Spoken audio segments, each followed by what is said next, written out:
तर इंडिया आघाडी आणि भाजप एकमेकांवरती सध्या आरोप प्रत्यारोप करतात, त्या संदर्भातल्या टॉप 9 बातम्या।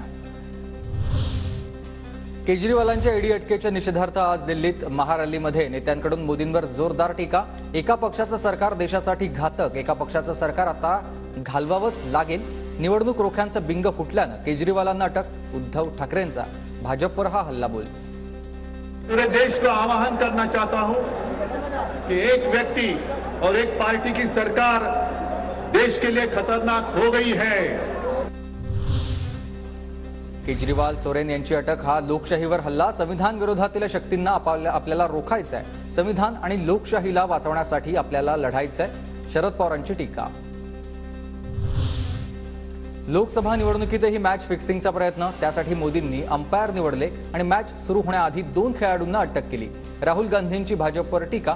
400 पारचा नारा मॅच फिक्सिंग शिवाय दिला जाऊ शकत नाही, असंही वक्तव्य। मोदी जी इस चुनाव में मैच फिक्सिंग करने की कोशिश कर रहे हैं।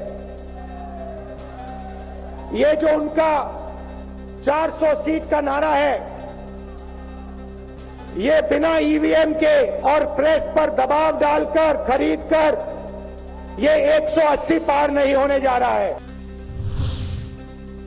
दिल्लीतील रामलीला मैदानावर पार पडली इंडिया आघाडीची सभा। सुनीता केजरीवाल यांच्याकडून अरविंद केजरीवालांच्या संदेशाचं पालन करण्यात आलंय आणि वाचन करण्यात आलंय।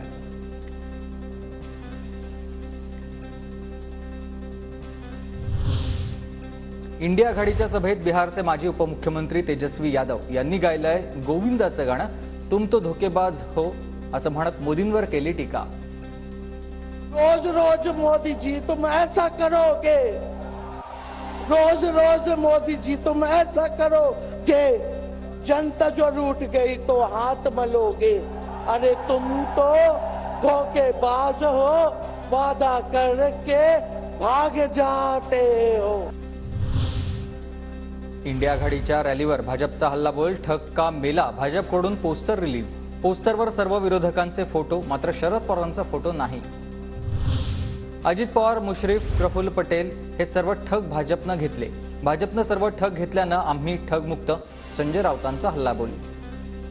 पवार ठग होते, हसन मुश्रीफ ठग होते, प्रफुल्ल पटेल ठग होते, नरेंद्र मोदी प्रधानमंत्री सांगत होते, हे सगळे ठग त्यांनी तिथे घेतल्यामुळे कदाचित राष्ट्रवादी ठग उरले नसते। त्यांचं काहीतरी गफलत झाली असेल। पण ठग त्यांनी होते, सगळे ठग त्यांनी घेतल्यामुळे आता आम्ही सुद्धा ठगमुक्त झालेलो आहोत।